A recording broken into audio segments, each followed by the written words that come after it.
Well, we're out of the cave. Now we can actually see the enemy trainers before they challenge us.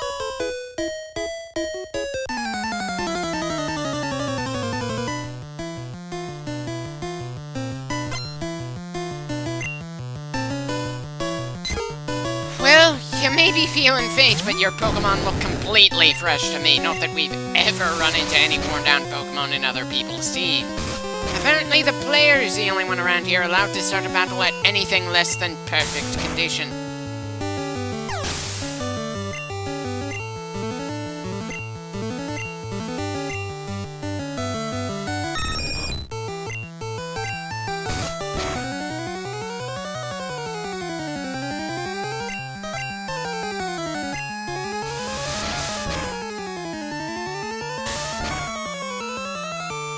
Well, regardless of the fact that she took us on while we were tired, just didn't stand much of a chance. Again, we faced higher level people inside the cave.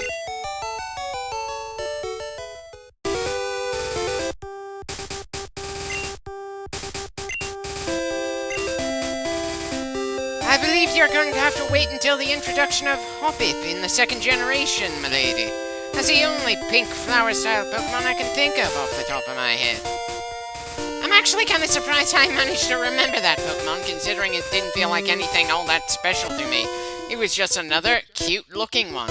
Literally, the only reason I think that I'm remembering it is because it is the only other Pokemon that has the move Splash, and unlike Magikarp, it doesn't even have the excuse of looking like an especially pathetic-looking fish.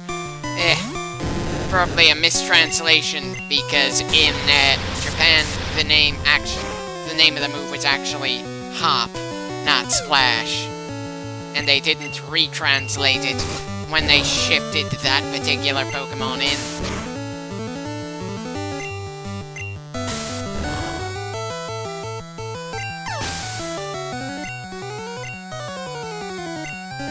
Again, kind of wish I had a water move on Takanabori, since his main shtick is he's our sea serpent here.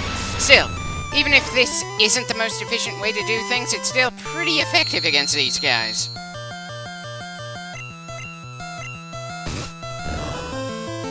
I wonder what I'd actually find more visually impressive, a pair of absolutely massive Pokemon just tearing the ground apart as they clash against each other, or a pair of small speedsters trying to outmaneuver one another.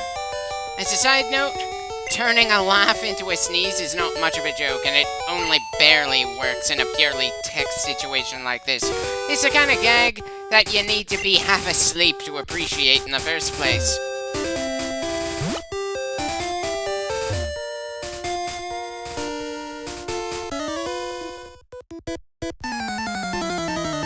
Can you really call it mountain air anymore when you're at the bottom of the mountain?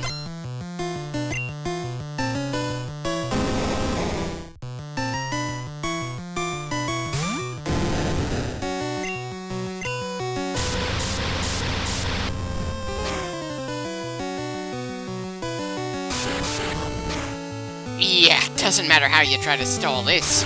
We're just making Onix's drop left and right. Maybe that's why it took so long to see more of these things in the wild than in other trainers. This is supposed to be Brock's signature Pokemon, and when you're still fresh from beating the first gym leader, it'd feel a bit awkward to be knocking around Pokemon that are supposed to be pretty damn similar to what was supposed to be a literal stone wall to slow down your progress. But then, we've got plenty of other things to slow us down over the course of this game.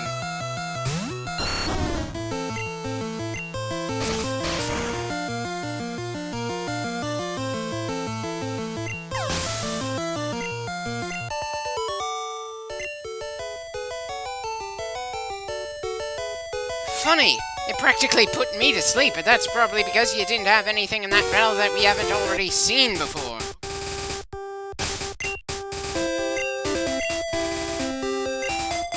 Okay, so the only member of the team who hasn't made it to the level 27 yet is Kohaku here. We'll deal with this last trainer north of the town after getting some healing done.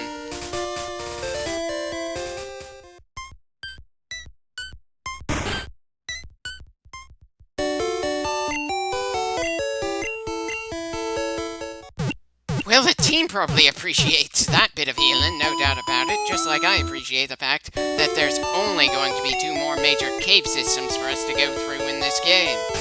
There's, of course, the one between Fuchsia and Cinnabar that I can't remember the name of, and then Victory Road, both of which should be a long time ahead of now, so I can recover between cave segments.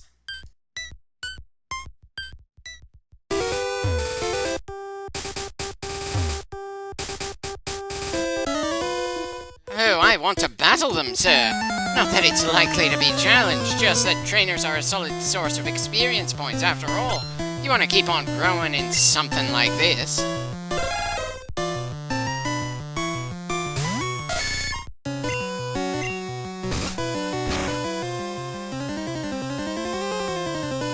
Oh dear. Sorry, Kohaku, probably should have switched you out instead of hoping you'd somehow avoid getting hit in this fight. Well, at least we're high enough level that we can just tank super effective hits from this guy.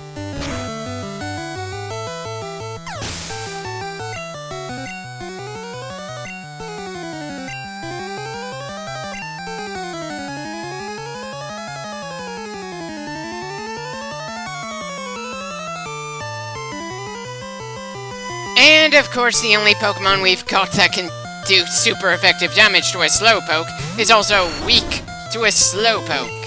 Ugh. One of the curses of having multiple typings on a single Pokemon.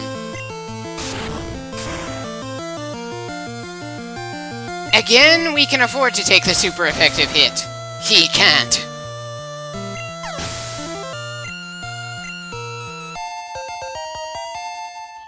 Well, Phyllis may not be at the top of the scorecard, but he's the highest leveled member of the team at the moment. Mostly because he's our only big answer to a lot of specific threats.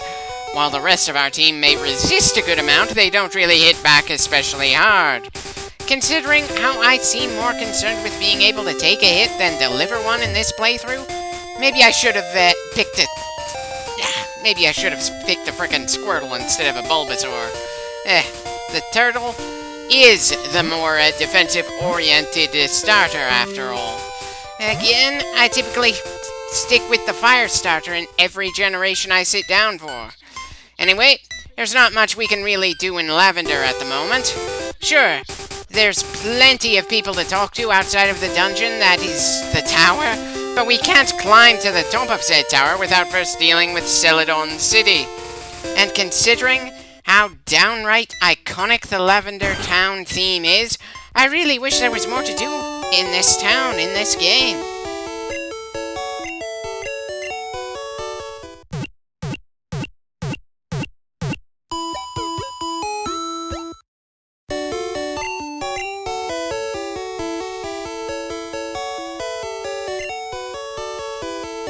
Yeah, but they haven't really done anything on screen in this game that makes me think they're especially despicable. Their worst bit of villainy in this game, killing a Marowak, is something that's only talked about. We don't actually see them killing a Pokemon mother to get at her kids on screen, just hear about it and then see the ghost of said mother haunting the tower. Granted, Team Rocket is a solid criminal group in this game and the second generation, but we never really see anything they do that makes me get that feeling of, oh, I'm so gonna look forward to dismantling this organization.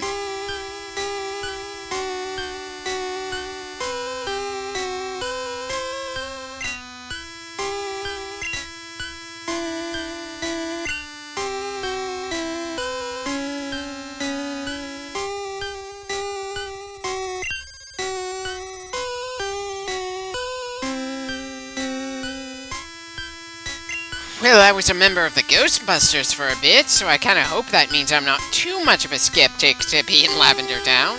Still, the series is a bit inconsistent in all the media on if ghost types are actual ghosts, or just living creatures that happen to share properties with, ghost stories. And while I do like the dialogue if you say no to that kid, it's not like you can actually see a ghost hand on your character's shoulder.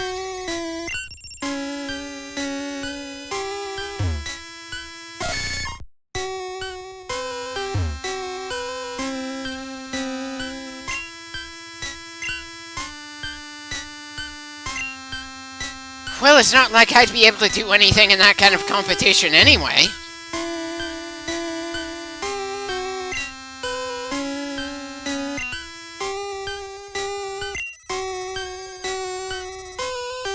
Well, there don't seem to be many Pokemon here, and there's only one room. But then a lot of buildings in this game are just one room.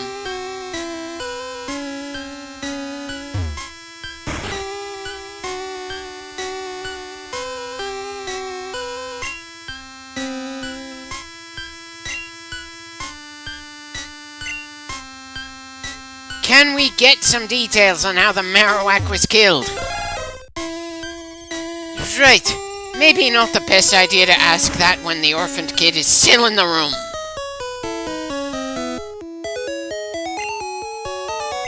Well, that's a drastically different theme than the rest of the town.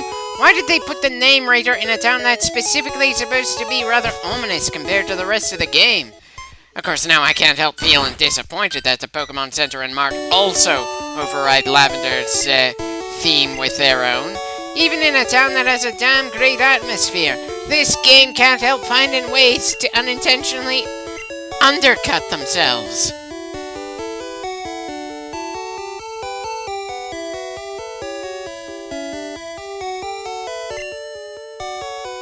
Well, I'm afraid that Revive isn't going to revive the dead. You mentioned that item in a rather unfortunate town, I'm afraid.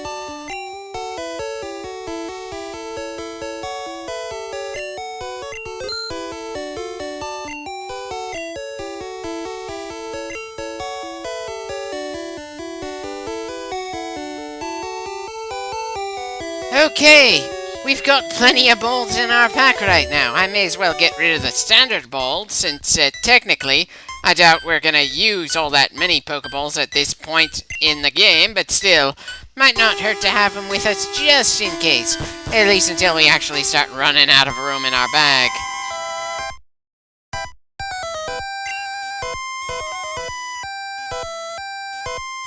If you came here to pray for your lost Pokemon, shouldn't you want to climb the tower to wherever the gravestone is for said Pokemon? By the way, who decided to put all the dead Pokemon in a tower instead of in underground catacombs or something to that effect?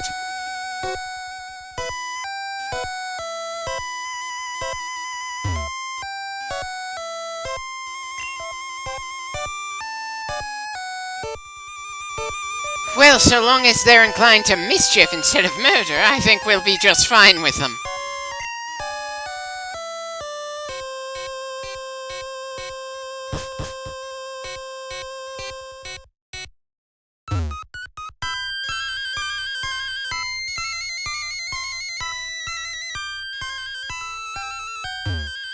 Okay, apparently we're unable to read any of the gravestones.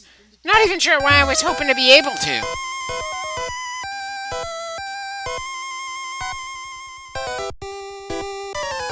Well, hello there, Gary. Odd place to find you, but then it's not like we've got all that much reason to enter the tower that's full of graves and ghosts, outside if we absolutely need to for story progression later on. Again, I kind of wish the game gave us more motivation to go through some of these various little quests within the overall quest, other than just pure detours that our hero has little to no emotional investment in. Now, there is a creepypasta that says Gary's here because his Rattata ended up dying, hence why it's not on his team and he has an empty slot. But I don't really have anything against that theory, but I can't help feeling that it's just as likely he put his Rattata in a box and came here to visit the grave of a Pokemon that used to belong to his grandfather, or maybe some other family member like his mother or father. Either way, we're getting into a standard battle inside of a tower full of dead bodies.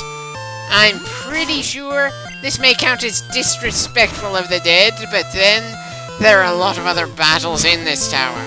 I know it's not that big of a deal since we've been through a hell of a lot of battles just to get this far into the game, but still, kind of wish the game did more to make it feel different to fight trainers inside this tower compared to everywhere else. Something to make the tower feel especially unique compared to every other place we have to explore and end up fighting multiple trainers inside of.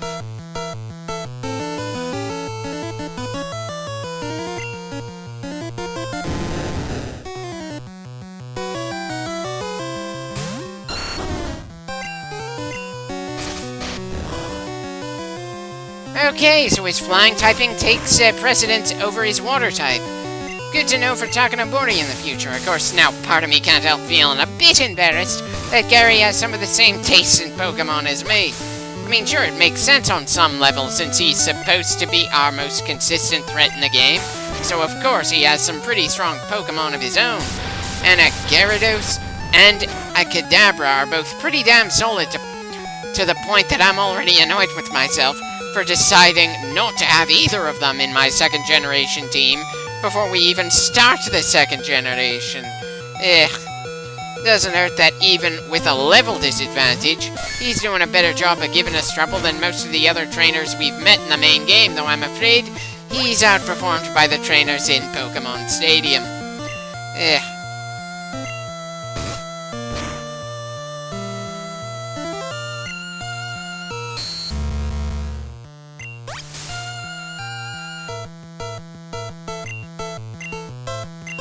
Well, it doesn't look like Phyllis is going to get any .5 for this fight. Kawaku most definitely got that last shot in.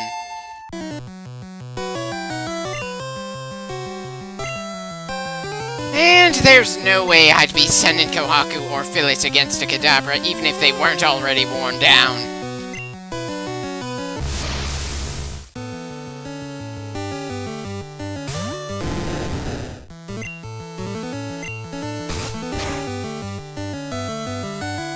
And that one-shot bite is the reason I didn't send Neo against Gary's Gyarados. As powerful and fast as Kadabra can be, they just don't have the physical durability to go up against that particular breed of monster.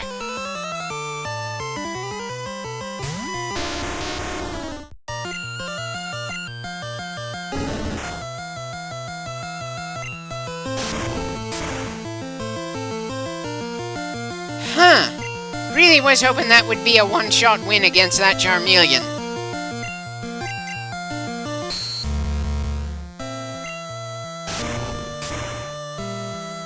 Well, three's the charm.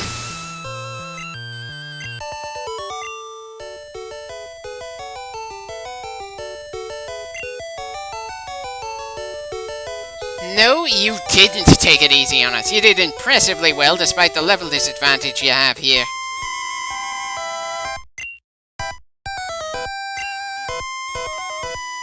Right, of course you just caught a Cubone. I'm afraid you shouldn't bother looking for the Cubone's mother, nor if the Pokedex entry is actually right and the damn thing is wearing the skull of its mother. Doesn't really feel right considering the world and overall tone of the Pokemon games, but then a lot of Pokemon have rather dark Pokedex entries there. Anyway, may as well hit the Pokemon Center after that fight. Part of me kinda wishes that we could see Gary as he gets his Pokemon healed after that fight, but it's not that big of a deal.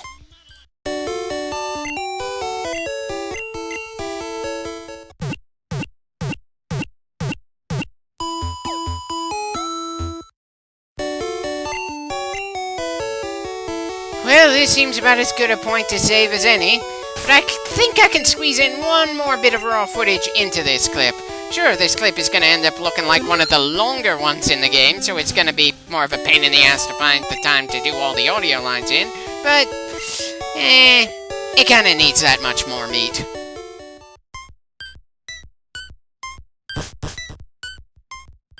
On second thought, let's not go further up the tower without the Silph Scope. I wonder, when I played through this game the first time all those years ago, when did I figure out I couldn't solve this town's dungeon without going to another town and dealing with another dungeon first?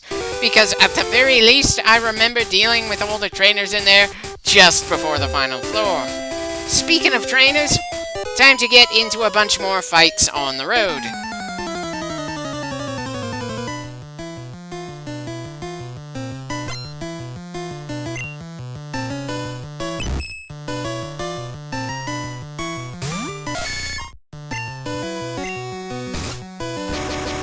Oh dear.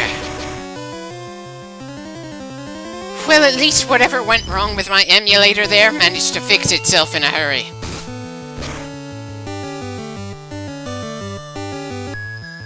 Ah! And of course Kohaku has to take another nap.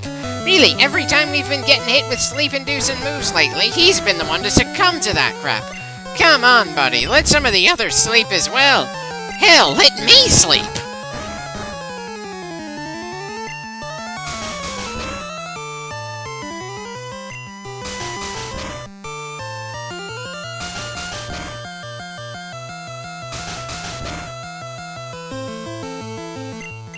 Really kind of feel envious that Kohaku can sleep through getting slapped repeatedly across the face.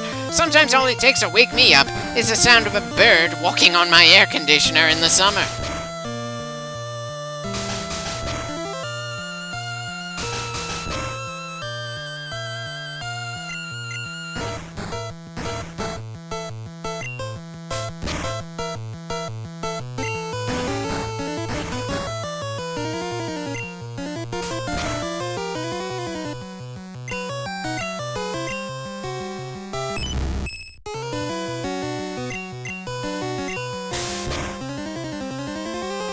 Right, should have seen that one coming considering how much our attack has been debuffed. Ah well, still another win for Kohaku, his 44th win to be precise.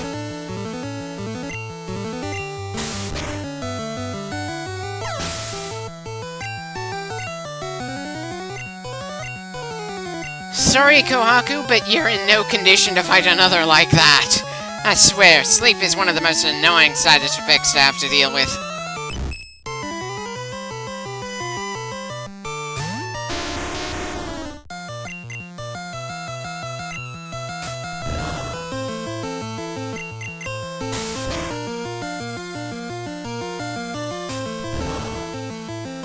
Yeah, even if he's put to sleep as well, it looks like Marbleback has this one in the bag.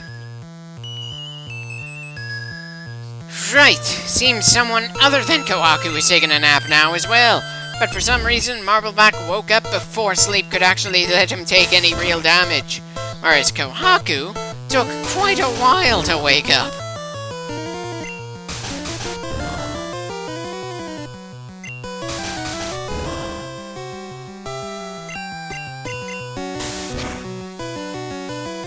Well, girl, I'd say something about having two Clefairies instead of having at least a little variety on your two Pokemon team.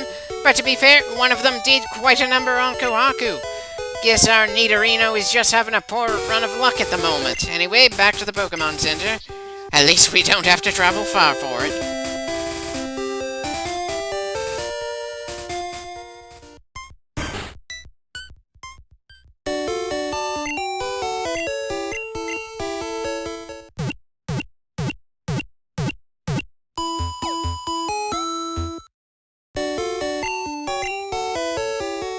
Oh, I'm sure you will. I just hope there's gonna be more time between trips back here. Especially since we seem to be higher leveled than a good number of the trainers around here after all the crap we went through trying to get to the other side of the Dark Cave.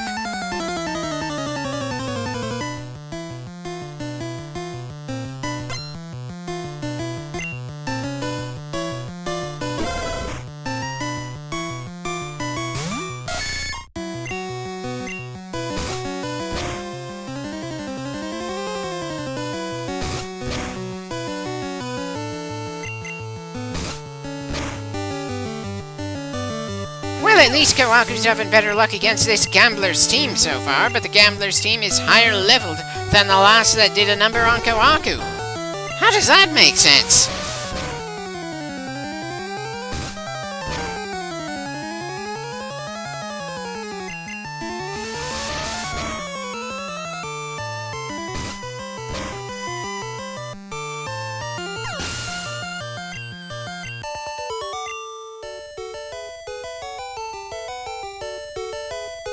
Oh?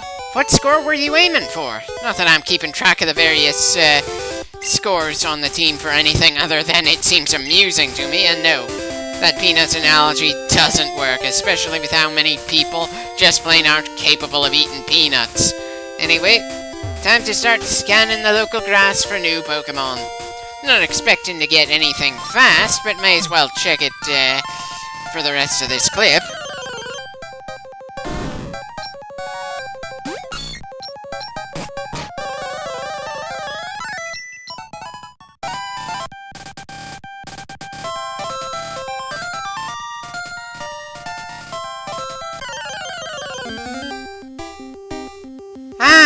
fire type that's going to replace Nim on the team. Hello there. As of this moment, Nim has the top score with 50.5. Phyllis is close on his heels with 46.5, and Kawaku is very close to the top himself with a very solid 46 flat. Rather understandable that 3 Pokemon we started this journey with have managed to have some of the highest scores on the team, but unfortunately, much like Mig, Nim is going to have to go into the box now. So everyone raise a glass for Nim, the solid rat from the start that certainly did quite a job carrying us this far. And say hello to the newest member of the team, Garm. Kind of wish I knew more about the Garm from Norse mythology, but all I've really been able to get is that he was a hellhound that guarded the underworld much like Greece's Cerberus. All I know is that he protects the Norse underworld hell and is covered in blood. Definitely a shame, that's all I know, considering I've seen so many references to Garm in various things that I've enjoyed over the years. There's Garmazabi in Mobile Suit Gundam, the Garm Brood in StarCraft, Garm Squadron in Ace Combat Zero, or was it 6? I don't really remember. That's probably a bad sign. And I'm sure there are plenty of other references to this obscure hound. Ah, well, the origins of the name don't really matter that much. We just need to trade Nim for Garm here, heal him up, then get started on the long process of getting him to the same level as everyone else. At the very least, I foresee a lot of fast-forwarding in our future, which means I should probably be doing some saving in our immediate future. Hope I've managed to keep things interesting in this LP so far.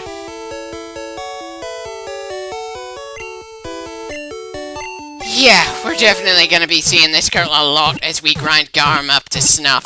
And considering he doesn't learn Flamethrower for a long time and can't learn it as an Arcanine, even with training, he's gonna feel like the runt of the litter for a good long while.